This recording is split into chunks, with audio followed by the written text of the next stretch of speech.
Leia, ano-anong mga lugar ang na-inspeksyon ng PNP?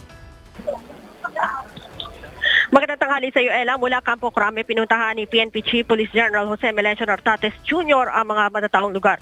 Unang ininspeksyon ni Chief PNP ay ang Baclaran na alam natin na dinarayo ng mga tao tuwing ganitong panahon. Mula Baclaran, sumakay si Chief PNP sa LRT Station 1 patungo ng Quiapo area. Pumasok din sa places of worship at mula Quiapo sumakay ulit ng LRT 2 patungo naman ng Anonas. Nag-inspect sa deployment at saka sumakay ulit ng LRT patungo dito sa Cubao. Bukod Ella sa deployment ng mga pulis para sa seguridad, binisita din ni Chief PNP ang mga places of worship.